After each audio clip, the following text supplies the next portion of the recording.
This time on Road and Race, I'm back working on a Boxster again.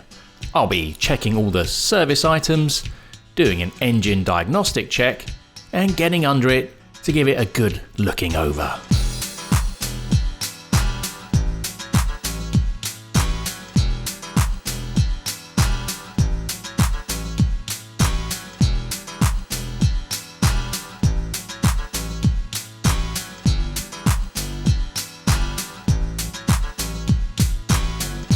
Hello and welcome to another episode of Road and Race. It's quite an exciting day for me today because working on a Boxster again. It's been a long time. Whose Boxster is it? It's my friend Paul. Hi there, guys. Hello. So today, tell everyone what we're going to do. Well, I've owned the car for almost coming up to 4 years. Yep. You should say something about it. Yeah. What model is this? So it's a 2.7 Tiptronic Boxster from 2003. So it's the 986 variant, but the 0.2. So it hasn't got the fried egg headlights. Those terrible hasn't got the headlights. orange indicators. It's been a fantastic car. Full service history. Bought it with 55,000 miles on the clock. But It's got how many miles now? 75,000. Okay, so it's not massive. Does the odd track day, and I've not been able to get underneath it and really kind of give it the once over and give it a check. So today for me is about us getting underneath the car and So it's got the lift. Yeah. in the garage, In the driveway. out of the rain, which is yeah, absolutely fantastic, and just finding out a little bit more about it. And if there's anything that needs doing, then we can kind of assess that. If we can do something now, and if we can't, then maybe we can come back in a few weeks and put some content out. Well, let's give it a once over then. Onto the back. Yep. So we've got our level here. Let's give that a check. Yep. Oh, looks about a third full there. A little bit low. Right. Okay. think it's a We'll bit need to low? look at that. So yeah, probably needs a bit of topping up, but nothing major. So Yep. yeah. Cool. When was the oil change last? You know? Service was only about 2 or 3 months ago, so I'm sure the oil was done then, and just would've double been. check the records. Oh, and that okay. would have been. Oh, So okay, great. On to coolant. So let's This is fun. check the display. This is impossible to read. It's either completely empty or completely full. Maybe if we have a quick look in here. Get my torch in there. The only problem is it's quite dark, so you can't see it. So there we go. Oh, right, okay, so it's full. And then what you can do sometimes, if you haven't got a torch, if you give it a bit of a shake like that, you can then actually just see the water just kind of moving about, so you can see it at the top. So when was the coolant last changed? I'm not actually sure. I don't think it was changed at the last service, so I think Okay. that's definitely something that we can maybe look at doing. Right, yeah. I think it's another 3 to time. 5 years Right, for coolant okay. because the anti-corrosion stuff inside it wears out. Right, okay, that's definitely something we can look at. Oh, great, nice. Don't get much at the front, do you? No. Just brake fluid. And then the screen washer over there. Screen wash, yes. Level looks good. You probably had this changed quite recently, I imagine. didn't Yes, you? yeah. So it's probably fine. Screen wash, well, it's screen wash, isn't it? No bother, I'll go check that. Cool. So I've plugged the old Carly dongle in and gone through the OBD diagnostics on here. It's good news, there's no faults, engine codes or things like that, so that's good. I was talking about Carly, because this is a Porsche and this is one of the supported cars. In that respect, I mean, it's got additional features. So Carly will work with every car as an OBD fault checker, but on certain cars such as BMWs, Minis, Toyotas, Porsches, there's a few others, VWs, you get additional functionality. So here you can check live data. So if you want to check, coolant temperature, transmission temperature, all that kind of stuff, you can get that from the app as well. And there's also coding features. So if you want to customize your car, so like how long the headlights stay on when you turn the engine off, what things you show in the display, all those kind of additional features which you can't change normally, that can be done on BMWs. So lots of additional features on the Carly device. In a previous video, I coded my M3 to change a few settings you couldn't normally change. In this case, I turned the locking beep off, adjusted when the low fuel warning came on, set the digital speedo to the actual speed, and set the side mirrors to fold automatically. Click the link at the top right now to watch this. If you'd like to buy a Carly reader and get a discount on the normal price, then check out the link in the description box.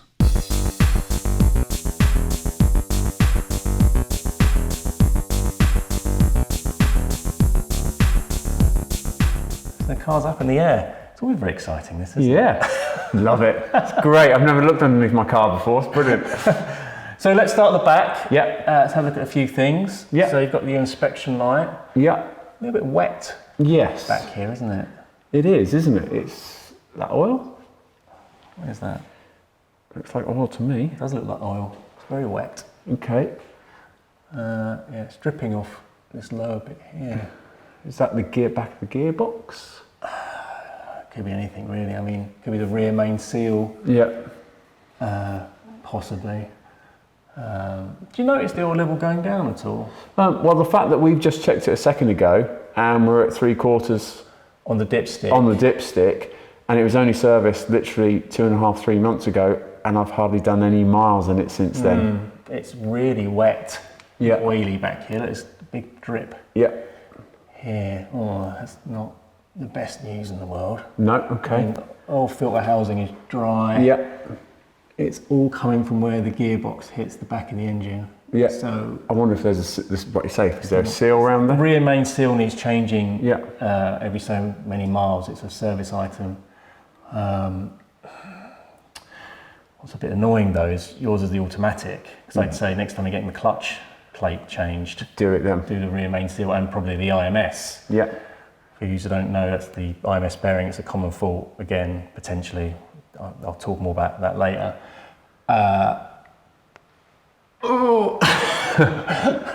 Well, at least we spotted it. Yeah. I don't think I want to look underneath my car anymore.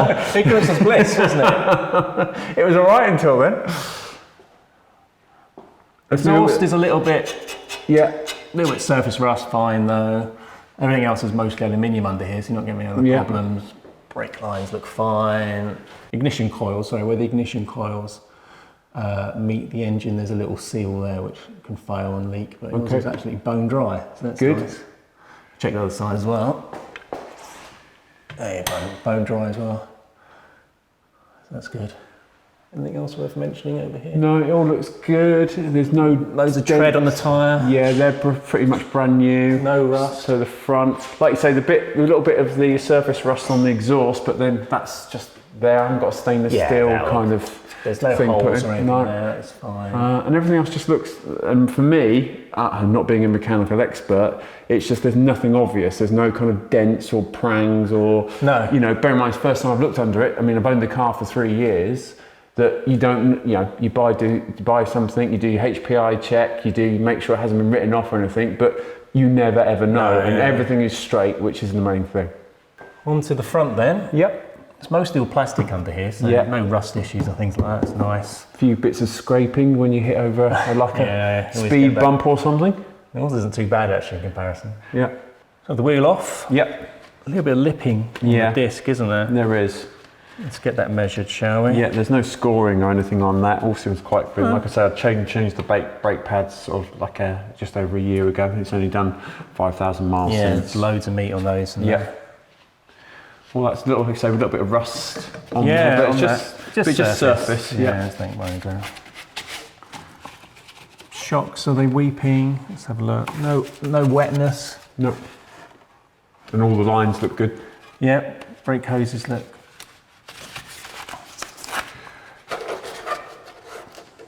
Look fine. I mean, just a bit of preventative maintenance. I mean, these rubber hoses have been on the car for 15 years? Yes. Longer?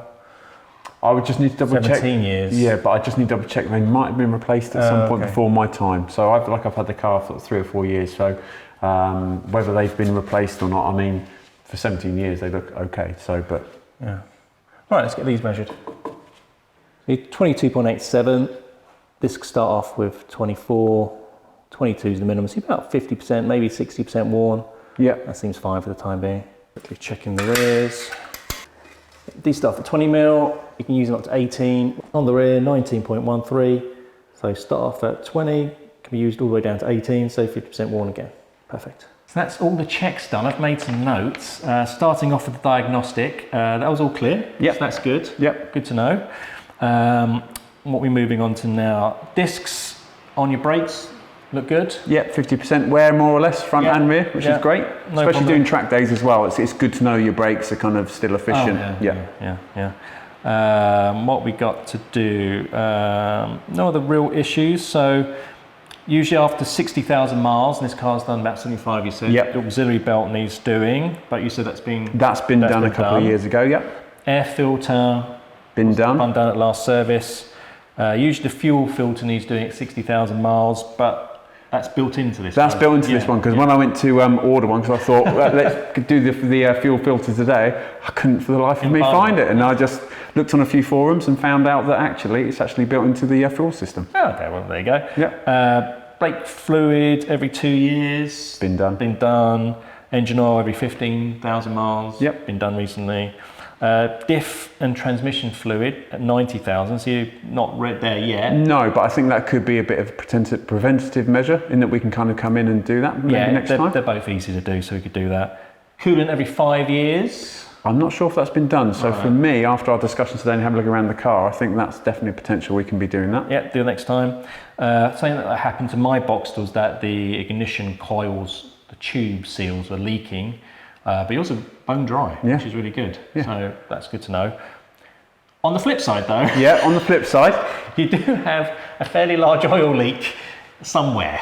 Yes. Coming from the back. Probably the rear main seal, I would say. So that's just it's just a seal that seals up between the gearbox and the back of the engine, and but doesn't need replacing it at a certain point, and it could be the most likely candidate. Yeah, it looked that way, and kind of looking underneath and seeing a couple of drips just coming down. It's a bit of a moment, but then we assessed the oil and the oil level, and when that was put in, I have done a bit of a trip to Scotland in that time, and we do find that it has used a little bit of oil, so it's not gushing out at this moment in time. So I think it's more of something to keep an eye on, and maybe in the future we could look at changing.